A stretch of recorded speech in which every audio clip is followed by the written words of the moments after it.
नमस्कार, चक्रव्यूह में आप सभी दर्शकों का स्वागत है। मैं हूं आपके साथ मुकेश राजपूत और आज चक्रव्यूह के सवालों के घेरे में हैं अभी ताज़ा कंट्रोवर्सी में आए अंबाला के विधायक असीम गोयल साहब। बहुत बहुत स्वागत है चक्रव्यूह में आपका। नमस्कार।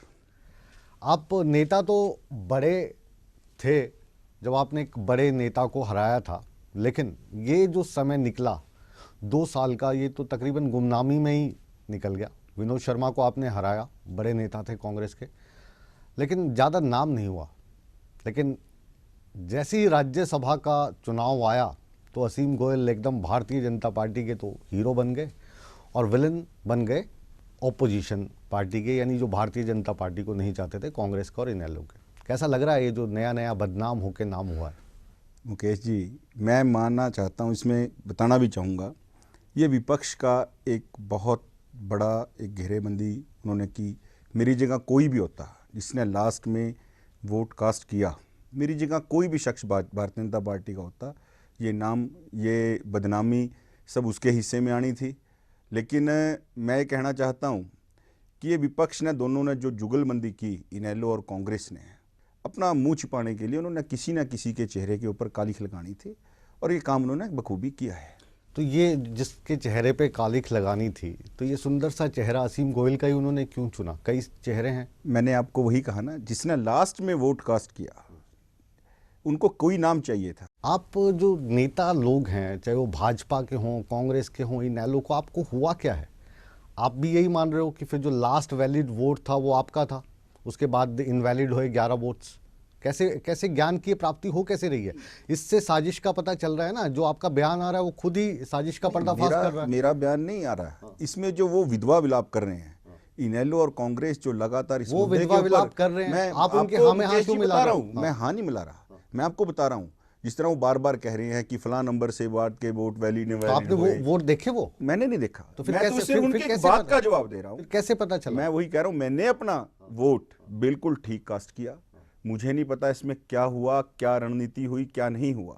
ये जो सवाल पूछा जाना चाहिए, ये बात के उन विधायकों से पूछा जाना चाहिए जिनके पेन की वजह से वोट रिजेक्ट हुए हैं। अब तो मैं आपसे इसलिए पूछ रहा हूँ ना, आप खुद ही मान रहे हो कि जो वो पेन था वो आपका था और उसके बाद वाले मैंने कब कहा? तो आप क्यों कह रहे हो कि फिर लास्ट में जो भी होता उस पे आरोप लगता? मैं वही कह रहा हूँ, जो सीरियल वाइज का बार बार वो हवाला देते हैं। सीरियल आपने देखा? मैंने नहीं देखा। मैं अपनी वोट की बात कर रहा हूं। मैंने बिल्कुल ठीक अपनी वोट कास्ट की, मैंने इसमें कुछ भी गलत नहीं किया। ये वो लोग वो जाने जो विधवा विलाप कर रहे हैं। मैं वही आपसे निवेदन कर रहा हूं, उनको अपने अंदर कहीं लेंस लगा के देखने की जरूरत है कि उनके घर के अंदर ही कौन ऐसा आदमी बैठा है। इस चुनाव में आपको और फायदा हुआ हो ना हुआ हो, इतना फायदा जरूर हुआ कि जैसे ये इलेक्शन का रिजल्ट आया, आपका नाम आया अभय चौटाला की जुबान पर। नाम से हुई बदनामी और बदनामी से नाम हो गया। आज की डेट में भारतीय जनता पार्टी में आप सेलिब्रिटी बन के घूम रहे हैं।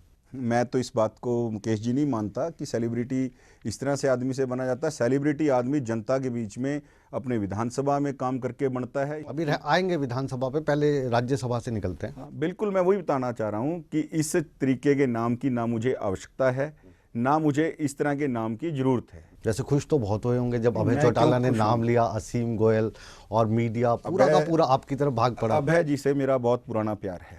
थोड़ा बताइए। जिला परिषद का चुनाव अंबाला का हुआ, चेयरमैन का, तो अभय जी ने पार्षदों को एक तरह से अपने घर पे 3 दिन रखा और उनको विश्वास था कि ये जो जिला परिषद की चेयरमैनी है वो इनेलो के खाते में जाने वाली है जी। हरियाणा के सारे जिलों के अंदर जितने भी चेयरमैनी के चुनाव हुए, केवल वो अंबाला में आए। लेकिन उन पार्षदों ने विकास के नाम पे, जबकि उन्होंने 3 दिन अपने घर पे रखे, विकास के नाम पे हमें वोट दिया, हमारा चेयरमैन बना।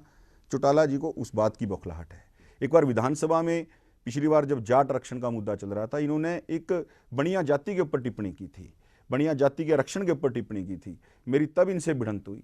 तो चौटाला जी, अभय चौटाला जी के मन के अंदर मुझे लेके एक पर्सनल जो एक रंजिश कह सकते हैं, ये सब उसी का नतीजा। मतलब भारतीय जनता पार्टी का, नरेंद्र मोदी का सिपाही ये कह रहा है कि मैं एक बनिया हूं और अभय चौटाला एक जाट? नहीं, मैंने बिल्कुल ये नहीं कहा। वो मानते हैं हमारे लिए 36 बिरादरी एक जैसी है, लेकिन अभय चौटाला जी का, इनकी पार्टी का ये रुख रहा है कि बनियों का ये सांस बंद कर सकते हैं।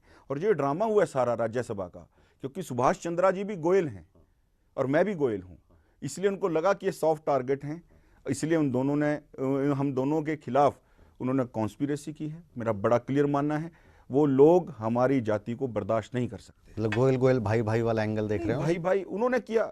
अच्छा, ये सब हुआ क्या, कैसे हुआ, कब हुआ? क्योंकि जो आंकड़ा था वो तो आपके पास था नहीं, ये तो आप मानते हैं ना।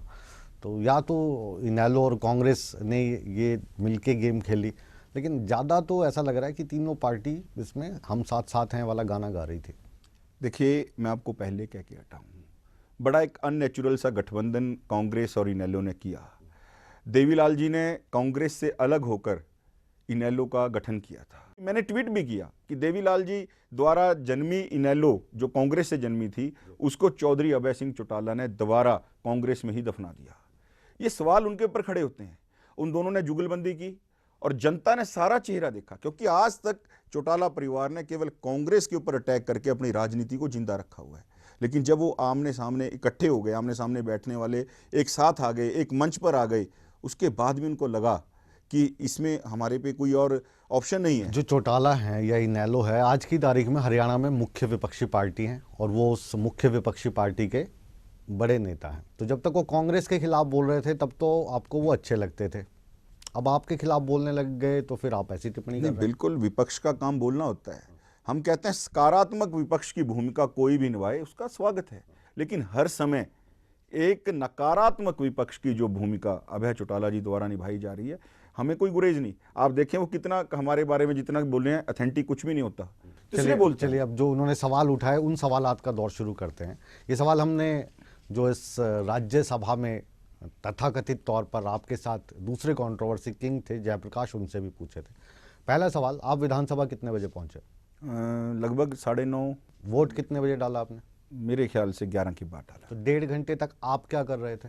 मैं विधानसभा में ही था। क्यों इतना समय कैसे लगा आपको? नहीं, इसमें सारे विधायकों ने जब वोट डाल दी तो मैं सबको जा के कह रहा था कि अपनी वोट कास्ट करो, अपनी वोट कास्ट करो, अपनी वोट कास्ट करो। ये वाली जिम्मेदारी आपको किसने दी?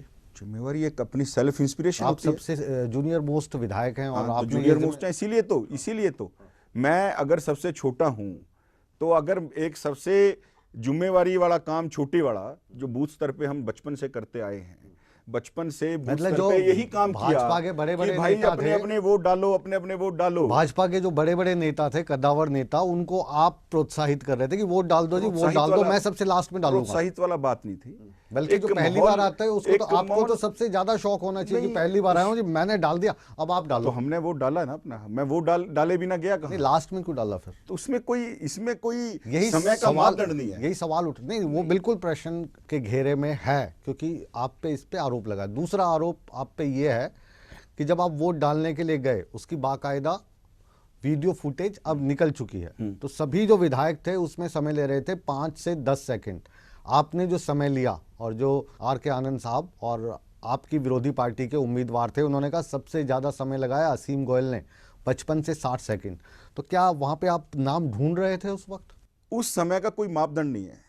और पहली बार मैंने वोट कास्ट की राज्यसभा की, मेरे कई और साथी भी नए हैं, उन सब ने अपना जल्दी समय ले लिया और मैंने ज़्यादा समय क्यों लगाया, ये किसी भी तरह का कोई संशय नहीं है। ये वाला जो लॉजिक है ना, अगर अगर अदालत में ये केस जाता है तो no doubt this logic can be valid, लेकिन इस वक्त आप बैठे हैं चक्रव्यूह में, जनता की अदालत में बैठा हूं, तो इसीलिए ये वाला जो तर्क है हजम नहीं हो रहा। मैं वही बता रहा हूं, ये जो सच है, मैं आज सच बताने के लिए हरियाणा की जनता को, देश की जनता को इस सारी बात का सच पता चले, इसीलिए हमने मंच भी दिया आपको। 22 तारीख को आर के आनंद जी ने खुद ये माना है कि वीडियो में कुछ भी संदिग्ध नहीं है, लेकिन उन्होंने समय ज्यादा लगाया, ये संदिग्ध है। आप आम वोटर को देखते हैं, हमने विधानसभा का चुनाव लड़ा, कोई वोटर 1 मिनट के अंदर अपनी वोट को कास्ट कर देता है और कोई 10 सेकंड लगाता है। लेकिन असीम गोयल जो अभी खुद कह रहे थे कि मैं तो इतना सजग कार्य करता हूं कि दूसरों को जा जाके वोट डालने के लिए कह रहे हैं, तो जब कैलाश विजयवर्गीय आपको ट्रेनिंग दे रहे थे मुख्यमंत्री के घर में, तो जाहिर है वो ट्रेनिंग के हिस्से आप भी होंगे, सीखा आपने उनसे, सब थे और पढ़े लिखे भी आप हैं माशाल्लाह। तो वो नाम ढूंढने में सुभाष चंद्रा का 55 सेकंड कैसे लग गए? इतना सा जवाब वही बता रहा हूँ, ये 55 सेकंड 41 सेकंड का एक विपक्ष द्वारा रचा हुआ ड्रामा है। वीडियो रिकॉर्डिंग से मैं वीडियो आया, मैं वही बता रहा हूँ, समय ज्यादा लगा, लेकिन जो मॉकपोल हुआ जिसकी आप बात कर रहे हैं, एक दिन पहले जो मॉकपोल करवाया गया, उसके अंदर 2, 3, 4 विधायकों से, मंत्रियों से गलती हुई, सिंपल एक डालने के अंदर भी गलती हुई। तो मुझे ये लगा कि मेरी एक वोट जाया नहीं जानी चाहिए। उन विधायकों ने कुछ समय लिया नहीं लिया, आपने वीडियो रिकॉर्डिंग अपने आप देखी, क्या आपको उसमें ऐसी कोई बात लगी जो आरोप लगाए जा रहे हैं? मैं आपसे सवाल पूछ रहा हूं, आप बताएं मुझे। आपने वीडियो रिकॉर्डिंग देखी? हमें तो सारे चैनल वालों ने उसी के आधार सारे पे चैनल वालों ने वो वीडियो रिकॉर्डिंग दिखाई मुकेश जी। उसी के आधार पे हम सवाल पूछ रहे हैं ना मैं वही आपसे बता रहा हूं ना कि आपको। मैं भी जवाब सर जवाब देके मैं भी सवाल पूछ रहा कोई हूं। कम पढ़ा लिखा विधायक होता। मैं भी आर के आनंद जी कह से रहे हैं, हाँ। सवाल पूछना चाहता हूं आपके माध्यम से। वो वीडियो रिकॉर्डिंग पूरे देश की जनता ने देखी और कांग्रेस और इनेलो ने तो उसको जगह जगह व्हाट्सएप पे, फेसबुक पे, सोशल मीडिया के माध्यम से पूरे देश भर में प्रचारित किया। एक आदमी उसमें बता दे कि इसके अंदर असीम गोयल पेन बदलता दिख रहा है। पेन बदलता दिख रहा है या नहीं दिख रहा है, ये सवाल है। और आज इसी सवाल का जवाब असीम गोयल को देना है आपके पसंदीदा कार्यक्रम चक्रव्यूह में, क्योंकि ये मंच इनसे सवाल करने का है और इनसे जवाब लेकर आप तक पहुंचाने का भी है। कितना सच बोल रहे हैं, कितना झूठ बोल रहे हैं, ये आप जानते हैं, क्योंकि आप जनता हैं। वापस हम मिलेंगे और इस सवाल को आगे बढ़ाएंगे। बहुत ही छोटा सा कॉमर्शियल ब्रेक ले रहे हैं। रिमोट को हाथ मत लगाइए, बिल्कुल कहीं नहीं जाइए, बस यूं गए और यूं आए। मिलते हैं चक्रव्यूह में एक छोटे से ब्रेक के बाद।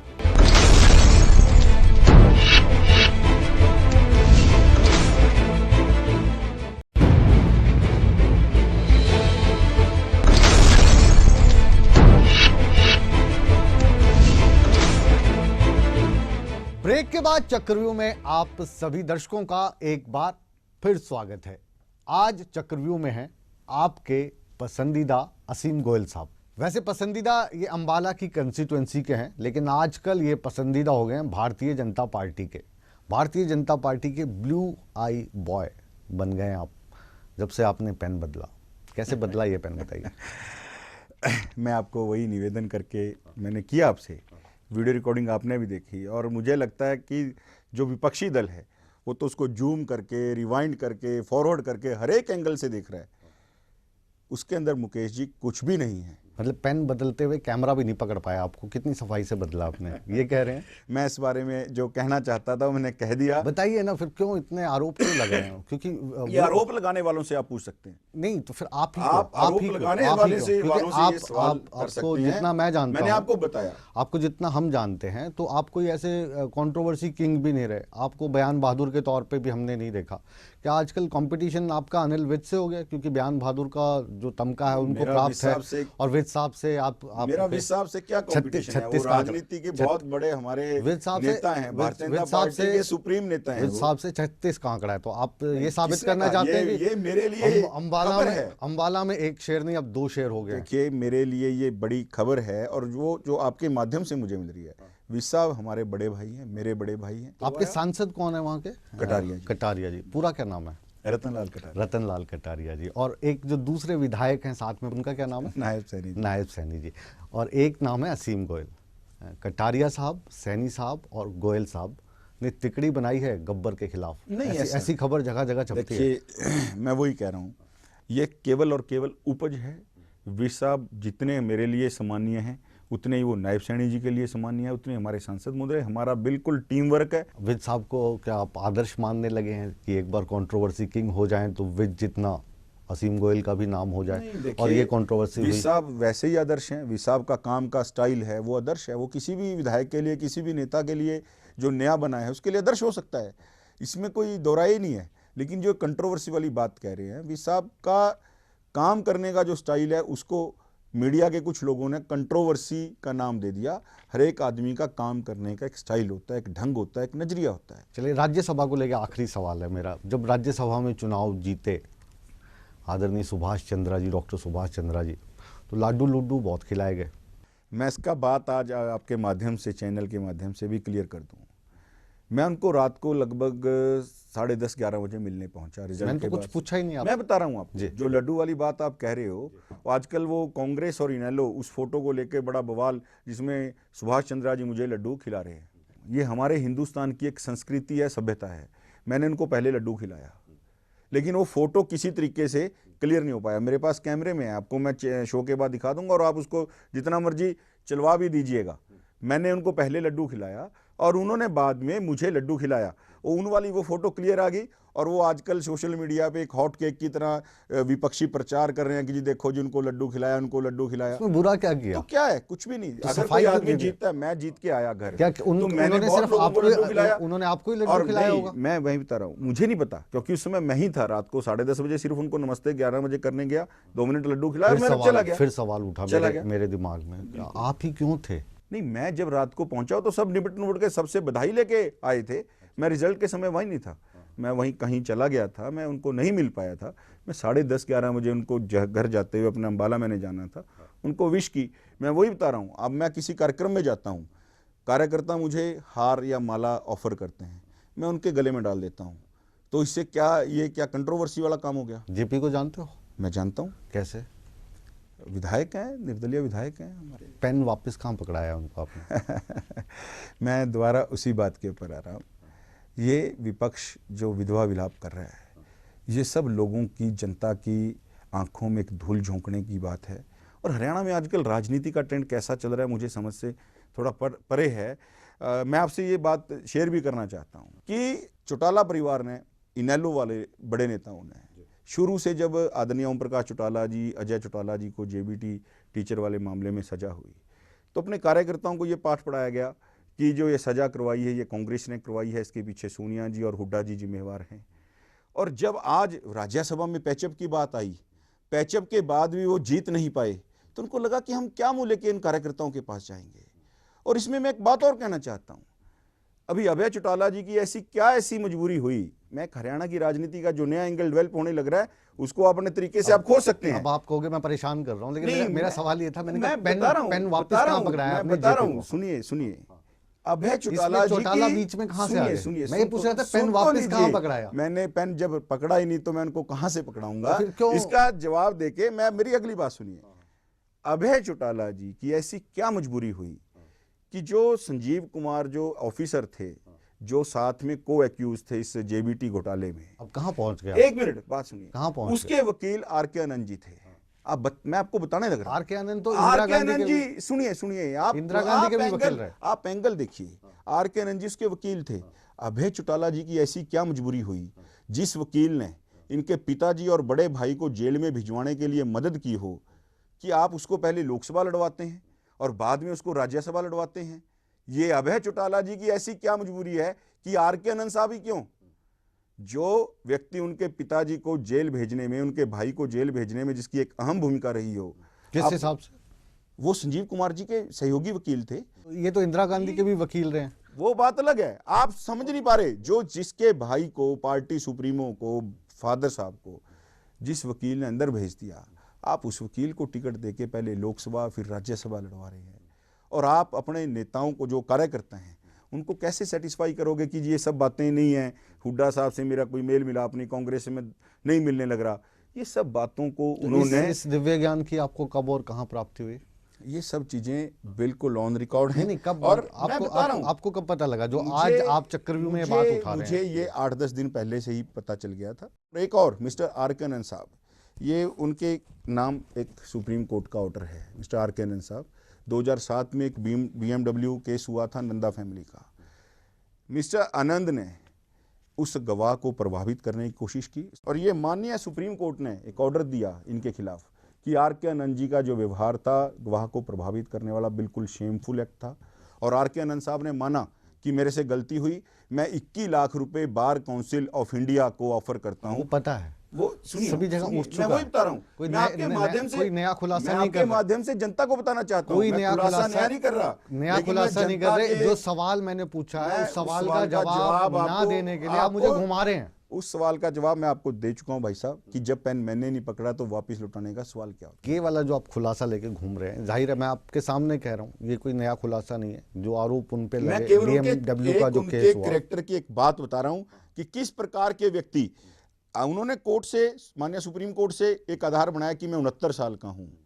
69 साल का 2012 में आर.के. आनंद साहब थे कि मैं 69 साल का हूं, मुझे सजा नहीं दी जाए, मैं 21 लाख रुपया लॉ यूनिवर्सिटी में बार काउंसिल ऑफ इंडिया को ऑफर करता हूं, कहीं कंप्यूटर लैब बनवा दें, कुछ बनवा दें। लेकिन वही साहब 4 साल बाद राजनीतिक पैंतरेबाजी के लिए बिल्कुल फिट हो जाते हैं। और माननीय कोर्ट ने आर.के. आनंद साहब के लिए पैंतरेबाजी का शब्द भी इस्तेमाल किया है। मैं ये आपके चैनल के माध्यम से लोगों को बताना चाहता हूं, उनको ये पता चले कि आर के आनंद जी, जिन्होंने अपनी पूरी प्रोफेशन के साथ न्याय नहीं कर पाए, राजनीतिक आदमी एक बनने की चाह में, वकील से राजनेता बड़ा बनने की चाह में, ठीक है, उनको इंदिरा गांधी जी ने 2 बार कृपा से राज्यसभा भेजा होगा, लेकिन उन्होंने आप पे आरोप लगाए, उन्होंने मैं आरोप नहीं लगा रहा, मैं तो आपने उन पे आरोप लगा दिए। प्रूफ बात कर रहा हूं, दोनों मैं विद प्रूफ बात कर रहा हूं। बराबर हो गया काम? नहीं, ये देखिए, ये मेरे पास केवल आनंद साहब का ही मटेरियल है, मैं विद प्रूफ बात कर रहा हूं। क्यों करना पड़ रहा है असीम गोयल को ये? मुझे कुछ नहीं करना पड़ रहा। 90 विधायक है ना, मैं देखिए 90 में से जयप्रकाश जी को निकाल देते हैं क्योंकि वो आपके साथ इस कंट्रोवर्सी में आ गए। बाकी ये वाले जो 88 विधायक हैं, ये कागज उठा के क्यों नहीं घूम रहे हैं? चाहे वो इनेलो के हैं, बीजेपी के हैं, असीम भाई को कागज क्यों उठा के घूमना पड़ रहा है? किसी की पर्सनल अभय चौटाला जी से रंजिश नहीं है। हाँ। ये सामंतवादी शक्तियां, सामंतशाही शक्तियां। हाँ। जब डिलिमिटेशन हुआ अम्बाला शहर विधानसभा का, नग्गल हल्का खत्म हुआ, 100 गांव चौटाला साहब ने, ओम प्रकाश चौटाला जी ने अम्बाला शहर के साथ जोड़े कि कल को अम्बाला शहर से जो भी विधायक बनेगा वो मेरी इन गाँव की फोर्स के हिसाब से बनेगा, ग्रामीण वोटों के हिसाब से बनेगा। लेकिन इस बार उन्होंने अकाली दल से भी गठबंधन करके देखा, उसके बावजूद उनके उम्मीदवार की वहाँ से जमानत जब्त हुई। और दूसरी पार्टी, विनोद शर्मा जी इस कांग्रेस के बहुत कद्दावर नेता रहे हैं, तो उनके ग्रुप को भी यह हजम नहीं हो रहा कि एक साधारण सा कार्यकर्ता, कहीं पर्दे के पीछे छुप के काम करने वाला कार्यकर्ता, दरी बिछाने वाला, साधारण परिवार से, जिसके परिवार की कोई राजनीतिक बैकग्राउंड नहीं है, एक सच के आधार पे हमें भारतीय जनता पार्टी ने जो सिखाया, उसके नाते राजनीति करने वाला कार्यकर्ता एक सामंत शक्तियों को, सामंतवादी शक्तियों को हराकर यहाँ तक पहुंचा। अब ये जो दरी बिछाने वाला सामान्य सा कार्यकर्ता ने जो राज्यसभा के चुनावों के दौरान जो दरी बिछाई है, इस दरी बिछाने के बदले में क्या आने वाले समय में हम मंत्री के तौर पे देख पाएंगे? क्योंकि अब तो बीजेपी के सबसे बार चहीते मुकेश जी एक बात आप चेहरा बन चुके हो। अब सही जवाब दीजिएगा, घुमाइएगा। मैं आपको एक बार बात बता, मतलब इस दरी जो ये राज्यसभा में जो दरी बिछाई अंदर अपने वोट को सही तरीके के डालने के अलावा कुछ नहीं किया। दूसरी बात, जो आपने मंत्री पद का सवाल, मैं राजनीति में लगभग 18-19 साल से भारतीय जनता पार्टी का सेवक रहा हूँ और कभी मेरे मन में ये नहीं था कि मैं विधायक बनूंगा। पार्टी ने कृपा की, मुझे टिकट दिया, मुझ पर विश्वास किया, मैं विधायक बना। मैं विधायक बनूं, विधायक ना बनूं, मैं साधारण संगठन का कार्यकर्ता रहूं, जहां मेरी पार्टी मुझे रखेगी, मैं उसी के अंदर बहुत ज़्यादा खुश हूं। मंत्री बनना ना बनना मेरे जीवन का उद्देश्य नहीं है, ना मेरे लिए, मेरे मन में इसके लिए कोई लालसा है। देखो, जब बीजेपी वाले सुन रहे होंगे फिर कहेंगे, बिल्कुल, मैं स्पष्ट आपके माध्यम से कहना चाहता हूं कि मेरे मन में मंत्री मान जाएगा, इसको मंत्री नहीं बनाएंगे। आप बनने की लालसा नहीं है। साधुवाद भी नहीं दिखा रहा, साधुवाद महंगा पड़ता है। मैं साधुवाद नहीं दिखा रहा, मैं केवल ये कहना चाह रहा हूं कि मैं पार्टी का अनुशासित कार्यकर्ता हूं। हाँ, सिपाही। मुझे पार्टी जहां रखेगी, जिस स्थान पे भी रखेगी, आज मुझे टिकट दिया, कल को चाहे मेरा टिकट ना रहे, मैं तब भी कहीं नहीं जाऊंगा। मुझे इससे ऊपर रखें, इससे नीचे रखें, मेरी प्रमोशन करें, मेरी डिमोशन करें, इस शरीर के अंदर भारतीय जनता पार्टी का रक्त बह रहा है और वो अनवरत बहता रहेगा। वाह, क्या फिल्मी डायलॉग मार दिया आपने। एक डायलॉग चलने से पहले, ये जो सारा खेल चल रहा है अभी, कभी राज्यसभा की टीम आ जाती है, कभी थाने में FIR लिखाने चले जाते हैं, ये जो सारा कुछ हो रहा है, इसका कुछ होगा या मतलब? देखिए, मैं इस बारे में कर दिया उसी दिन काम फाइनल हो गया। मैं इस बारे में आपको क्या बता सकता, थोड़ा सा तो जानकारी। मुझे कुछ जानकारी नहीं है और मुझे जितना कुछ भी अब तक पता चल रहा है केवल मीडिया के चैनल्स के माध्यम से या अखबार के माध्यम से, इससे अधिक मुझे किसी तरह की कोई जानकारी नहीं है। असीम गोयल साहब ने अपने कीमती समय में से समय निकाला, आप हमारे पास आए और जो सवाल जनता के थे, आपके विरोधियों के थे, हमने पूरी कोशिश की कि वो आपके समक्ष रखें। अब उन सवालात का असीम गोयल ने कितना ईमानदारी से जवाब दिया, कितना घुमाने की कोशिश की, इसका फैसला हमेशा की तरह आप करेंगे, क्योंकि हमारी नज़र में आप जज हैं, क्योंकि आप हमारे दर्शक हैं, हम आपके लिए कार्यक्रम करते हैं। चक्रव्यूह को अब हम यहीं पर विराम देते हैं, लेकिन आप कहीं मत जाइए, क्योंकि ETV पर खबरों के सिलसिले को कभी भी विराम नहीं मिलता। खबरों का सिलसिला हमेशा की तरह बदस्तूर जारी है, बने रहिए हमारे साथ।